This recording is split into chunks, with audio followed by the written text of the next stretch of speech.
ബൈബിളിലെ ചില അധ്യായങ്ങൾ വായിക്കുമ്പോൾ നമുക്ക് തോന്നും, ഇതെന്താ എന്റെ കഥയാണല്ലോ ഈ പറയുന്നതെന്നല്ലേ. അങ്ങനെയുള്ള വളരെ ആഴത്തിൽ നമ്മളോട് സംസാരിക്കുന്ന ഒരു അധ്യായമാണ് റോമാലേഖനം 7-ാം അധ്യായം. ഇത് നമ്മുടെ എല്ലാം ഉള്ളിൽ നടക്കുന്ന ഒരു വലിയ യുദ്ധത്തെക്കുറിച്ചാണ് സംസാരിക്കുന്നത്. അപ്പോ പൗലോസ് പറയുന്ന ഈ വലിയ ആശയം ശരിക്കും മനസ്സിലാക്കാനായി നമുക്കിതിനൊരു 5 ഭാഗങ്ങളായിട്ട് തിരിച്ചു നോക്കാം. റെഡിയല്ലേ? അപ്പോൾ നമ്മുടെ ആദ്യത്തെ പോയിന്റ്, ജയിക്കാനേ പറ്റാത്തൊരു യുദ്ധം നമ്മുടെ ഉള്ളിൽ നടക്കുന്നുണ്ട് എന്ന് പറഞ്ഞാൽ വിശ്വസിക്കുമോ? പൗലോസ് പറയുന്നത് ഇത് എൻ്റെ മാത്രം കഥയല്ല, ഇതൊരു പക്ഷേ മനുഷ്യന്റെ എല്ലാം കഥയാണെന്നാണ്. ഇതാണ് ഈ അധ്യായത്തിന്റെ എല്ലാം കാതൽ. ഞാൻ വെറുക്കുന്ന കാര്യങ്ങൾ തന്നെ ഞാൻ എന്തിനു ചെയ്യുന്നു? പൗലോസ് ഇത് ചോദിക്കുമ്പോൾ സത്യത്തിൽ നമ്മളെല്ലാവരും നമ്മളോട് തന്നെ ചോദിക്കുന്നൊരു ചോദ്യം കൂടിയാണിത്. നല്ലത് ചെയ്യണം എന്നൊക്കെ ഭയങ്കര ആഗ്രഹമുണ്ട്, പക്ഷേ അവസാനം ചെയ്തു പോകുന്നത് നമ്മൾക്ക് ഇഷ്ടമില്ലാത്ത കാര്യങ്ങളാവും. എന്താണിങ്ങനെ? ഇവിടെയാണ് ഒരു പ്രധാന ചോദ്യം വരുന്നത്. പൗലോസ് ന്യായപ്രമാണത്തെക്കുറിച്ചൊക്കെ പറയുമ്പോൾ അതൊക്കെ പണ്ടത്തെ യഹൂദന്മാർക്കുള്ള നിയമമല്ലേ, അതിപ്പം നമ്മളെ എങ്ങനെയാ ബാധിക്കുന്നത്?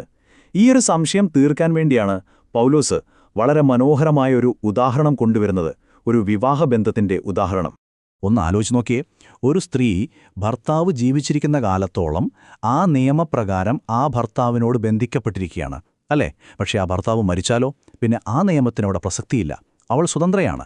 ഇതേപോലെയാണ് പൗലോസ് നമ്മുടെ കാര്യവും പറയുന്നത്. നമ്മൾ ന്യായപ്രമാണത്തിന് മരിച്ചു എന്നാണ് പറയുന്നത്, ക്രിസ്തുവിലൂടെ. അതോടെ ആ പഴയ നിയമത്തിന്റെ പിടിയിൽ നിന്ന് നമ്മൾ സ്വതന്ത്രരായി. എന്തിനാണ് ഈ സ്വാതന്ത്ര്യം? വെറുതെ ഇരിക്കാനല്ല, മറിച്ച് ഉയർത്തെഴുന്നേറ്റ ക്രിസ്തുവിനോട് ചേർന്ന് ദൈവത്തിനു വേണ്ടി നല്ല ഫലങ്ങൾ കായ്ക്കുന്ന ഒരു പുതിയ ജീവിതം തുടങ്ങാനാണ്. അപ്പോൾ ഈ മാറ്റം നമുക്കൊന്ന് ചുരുക്കി പറഞ്ഞാലോ? പണ്ട് ന്യായപ്രമാണത്തിന്റെ കീഴിൽ നമ്മൾ പഴയ എഴുതപ്പെട്ട നിയമങ്ങളുടെ ഒരു തടവിലായിരുന്നു. അതിന്റെ ഫലമോ മരണത്തിലേക്ക് നയിക്കുന്ന മോഹങ്ങൾ. എന്നാൽ ഇപ്പോൾ നമ്മൾ ആത്മാവിലാണ് ജീവിക്കുന്നത്. ആത്മാവ് നമ്മളെ നയിക്കുന്നു, നമ്മൾ പുതിയൊരു രീതിയിൽ ദൈവത്തെ സേവിക്കുന്നു. അതിന്റെ ഫലം ദൈവത്തിനുള്ളതാണ്. ഒരു മിനിറ്റ്, ഇപ്പോൾ പറഞ്ഞത് കേട്ടിട്ട് ന്യായപ്രമാണം എന്തോ ഒരു വില്ലനെ പോലെ തോന്നുന്നുണ്ടല്ലോ. ന്യായപ്രമാണത്തിൽ നിന്ന് മോചനം നേടിയെന്നൊക്കെ പറയുമ്പോൾ അപ്പം ന്യായപ്രമാണം ഒരു മോശം കാര്യമാണോ? ഇതാർക്കും തോന്നാവുന്നൊരു സംശയമാണ്. ഈ സംശയത്തിന് പൗലോസ് ഒരു സംശയത്തിനും ഇട നൽകാതെ മറുപടി പറയുന്നുണ്ട്. ഒരു നാളും മറുത് കേട്ടോ, ഒരു കാരണവശാലുമല്ല. പ്രശ്നം ന്യായപ്രമാണത്തിനല്ല. അപ്പോൾ പ്രശ്നം ന്യായപ്രമാണത്തിനല്ലെങ്കിൽ പിന്നെ എന്തിനാണ്? ഇവിടെ നമ്മൾ 2 കാര്യങ്ങൾ തമ്മിലുള്ള വ്യത്യാസം കൃത്യമായി മനസ്സിലാക്കണം. ഒന്ന്, ന്യായപ്രമാണം. അത് ദൈവത്തിന്റെ നിലവാരമാണ്, അത് വിശുദ്ധമാണ്, നല്ലതാണ്. ശരി എന്താണെന്ന് നമുക്ക് കാണിച്ചു തരുന്ന ഒരു കണ്ണാടി പോലെ. ഇനി രണ്ടാമത്തെയാൾ പാപം.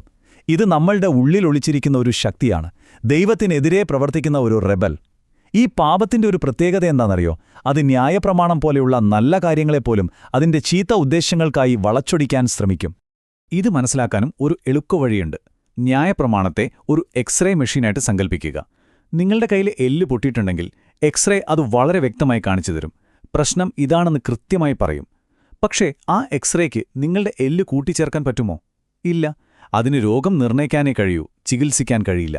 ഇതേ ജോലിയാണ് ന്യായപ്രമാണം ചെയ്യുന്നത്. നമ്മുടെ ഉള്ളിലെ പാപം എന്ന ഒടിവ് അത് കൃത്യമായി കാണിച്ചു തരുന്നു. പക്ഷെ അതിനൊരു പരിഹാരം തരാൻ ന്യായപ്രമാണത്തിന് കഴിയില്ല. അതുകൊണ്ടാണ് പൗലോസ് വീണ്ടും വീണ്ടും ഉറപ്പിച്ചു പറയുന്നത്, ന്യായപ്രമാണം വിശുദ്ധമാണ്, അതിലെ കൽപ്പനകളെല്ലാം വിശുദ്ധവും നീതിയുള്ളതും നല്ലതും തന്നെയാണ്. അപ്പോൾ കുഴപ്പക്കാരൻ ന്യായപ്രമാണമല്ല. ഇതുവരെ നമ്മൾ കുറച്ച് തിയോളജിയൊക്കെയാണ് സംസാരിച്ചത്, അല്ലേ? ഇനി പൗലോസ് വിഷയം മാറ്റുകയാണ്. നേരെ നമ്മുടെ ഉള്ളിലേക്ക്, നമ്മുടെ ഹൃദയത്തിലേക്ക് വരികയാണ്. നമ്മുടെ ഓരോരുത്തരുടെയും ഉള്ളിൽ നടക്കുന്ന ഒരു യുദ്ധത്തിന്റെ, ഒരു ആഭ്യന്തര കലഹത്തിന്റെ നേർക്കാഴ്ചയാണ് ഇനി നമ്മൾ കാണാൻ പോകുന്നത്. ഈ വാക്യമൊന്ന് ശ്രദ്ധിച്ച് കേൾക്കണേ. ഞാൻ ചെയ്യുന്നത് എന്താണെന്ന് എനിക്ക് തന്നെ മനസ്സിലാവുന്നില്ല. ഞാൻ ചെയ്യാൻ ആഗ്രഹിക്കുന്ന നല്ല കാര്യമല്ല ഞാൻ ചെയ്യുന്നത്, പകരം ഞാൻ വെറുക്കുന്ന കാര്യമാണ് ഞാൻ ചെയ്യുന്നത്. സത്യം പറഞ്ഞാൽ ഇത്രയും സത്യസന്ധമായൊരു ഏറ്റുപറച്ചിൽ വേറെയുണ്ടോ? നമ്മുടെയെല്ലാം ഉള്ളിലിരിപ്പ് ഇതല്ലേ? ഈ ഭാഗം വായിക്കുമ്പോൾ എപ്പോഴും ഉയർന്നു വരുന്നൊരു ചോദ്യമുണ്ട്. ഇതാരുടെ അനുഭവമാണ് പൗലോസ് പറയുന്നത്? ഒരു വിശ്വാസിയാവുന്നതിന് മുൻപുള്ള ആളുടെ അനുഭവമാണോ? അതോ യേശുവിൽ വിശ്വസിച്ചതിനു ശേഷവും ഒരു ക്രിസ്ത്യാനിക്കുണ്ടാകുന്ന അനുഭവമാണോ? ഇതിനെക്കുറിച്ച് പല അഭിപ്രായങ്ങളുണ്ട്. പക്ഷെ ഒരു കാര്യം നമുക്ക് എല്ലാവർക്കും സമ്മതിക്കാൻ പറ്റും, ഈ ഒരു പോരാട്ടം ഒരു വിശ്വാസിയുടെ ജീവിതത്തിലും വളരെ യാഥാർത്ഥ്യമാണ്, അല്ലേ? പൗലോസ് പറയുന്നത് തന്റെ ഉള്ളിൽ 2 ഞാനുണ്ടെന്നാണ്, അല്ലെങ്കിൽ 2 ശക്തികൾ തമ്മിൽ ഒരു വടംവലി നടക്കുന്നുണ്ടെന്നാണ്. ഒരു വശത്ത് ദൈവത്തിന്റെ നിയമത്തിൽ സന്തോഷിക്കുന്ന, നന്മ ചെയ്യാൻ ആഗ്രഹിക്കുന്ന ഉള്ളിലെ മനുഷ്യൻ, മറുവശത്ത് പാപത്തിനടിമപ്പെട്ട് തിന്മയിലേക്ക് വലിക്കുന്ന ജഡം. ഈ രണ്ടും തമ്മിലുള്ള ഒരു യുദ്ധക്കളമായി നമ്മുടെ ശരീരം മാറുന്നു. ആർക്ക് ജയിക്കാനാവും? ഇത് പൗലോസ് തന്നെ വ്യക്തമാക്കുന്നത് ഇങ്ങനെയാണ്: എന്റെ ഉള്ളം കൊണ്ട് ഞാൻ ദൈവത്തിന്റെ ന്യായപ്രമാണത്തിൽ സന്തോഷിക്കുന്നു, പക്ഷെ എന്റെ ശരീരത്തിൽ വേറൊരു നിയമം പ്രവർത്തിക്കുന്നത് ഞാൻ കാണുന്നു. കണ്ടോ, ഒരേ സമയം രണ്ട് വിപരീത ശക്തികൾ ഉള്ളിൽ പ്രവർത്തിക്കുകയാണ്. ഇങ്ങനെ ഒരു പോരാട്ടം തുടരുമ്പോൾ എന്തു സംഭവിക്കും? അവസാനം നമ്മൾ തളർന്നുപോകും. ഒരു രക്ഷയുമില്ലാത്ത ഒരവസ്ഥയിലെത്തിയതുപോലെ തോന്നും. ആ ഒരു നിസ്സഹായതയുടെ പാരമ്യത്തിലേക്കാണ് നമ്മളിപ്പോൾ വരുന്നത്. ഇതാണ് ആ അധ്യായത്തിന്റെ ക്ലൈമാക്സ്. അയ്യോ, ഞാൻ എത്ര അരിഷ്ടനായ മനുഷ്യൻ! മരണത്തിനധീനമായ ഈ ശരീരത്തിൽ നിന്ന് എന്നെ ആരാണൊന്ന് രക്ഷിക്കുക? സ്വന്തം കഴിവുകൊണ്ട് ഈ യുദ്ധം ജയിക്കാനാവില്ല എന്ന് തിരിച്ചറിയുന്നൊരു മനുഷ്യന്റെ ഹൃദയം പൊട്ടിയുള്ള നിലവിളിയാണിത്. ഇങ്ങനൊരു നിലവിളി വരുമ്പോൾ എവിടെയാണ് പ്രതീക്ഷ? ഇതിനൊരു പരിഹാരം വലുതുമുണ്ടോ? പലരും ചിന്തിക്കുക, ഇനി ഞാൻ എന്തു ചെയ്യണം എന്നായിരിക്കും. പക്ഷെ ഉത്തരം എന്ത് എന്ന ചോദ്യത്തിലല്ല, മറിച്ച് ആര് എന്ന ചോദ്യത്തിലാണ് ഒളിഞ്ഞിരിക്കുന്നത്. ആ നിലവിളിക്ക് തൊട്ടുപിന്നാലെ പൗലോസ് തന്നെ ഉത്തരവും പറയുന്നു: നമ്മുടെ കർത്താവായ യേശുക്രിസ്തുവിലൂടെ എന്നെ വിടുവിക്കുന്ന ദൈവത്തിന് സ്തോത്രം. കണ്ടോ, രക്ഷ വരുന്നത് നമ്മുടെ ഉള്ളിൽ നിന്നല്ല, നമ്മുടെ കഠിനാധ്വാനത്തിൽ നിന്നുമല്ല. അത് പുറത്തുനിന്നു വരുന്നൊരു രക്ഷയാണ്. നമ്മളെ സഹായിക്കാൻ കഴിവുള്ള ഒരാളിൽ നിന്ന്, യേശുക്രിസ്തുവിലൂടെ ദൈവം നൽകുന്ന വിടുതൽ. അപ്പോ ഈ അധ്യായത്തിൽ നിന്ന് നമ്മൾ പഠിച്ച പ്രധാന കാര്യങ്ങൾ എന്തൊക്കെയാണ്? 1. ന്യായപ്രമാണം നല്ലതാണ്, പക്ഷേ അത് നമ്മുടെ പാപത്തെ തുറന്നു കാണിക്കുകയുള്ളൂ. 2. നമ്മുടെ ഉള്ളിൽ നന്മയും തിന്മയും തമ്മിൽ ഒരു വലിയ പോരാട്ടം നടക്കുന്നുണ്ട്. അത് വളരെ യാഥാർത്ഥ്യമാണ്. 3. നമ്മുടെ സ്വന്തം ശക്തി കൊണ്ട് ഈ യുദ്ധത്തിൽ ജയിക്കാൻ പറ്റില്ല. 4. ഏറ്റവും പ്രധാനപ്പെട്ടതുമായ കാര്യം, ഈ അവസ്ഥയിൽ നിന്നുള്ള വിടുതലും യഥാർത്ഥ പ്രത്യാശയും യേശുക്രിസ്തുവിൽ മാത്രമേയുള്ളൂ. ഇവിടെയാണ് നമ്മളൊരു നിർണായക ചോദ്യത്തിലേക്ക് വരുന്നത്.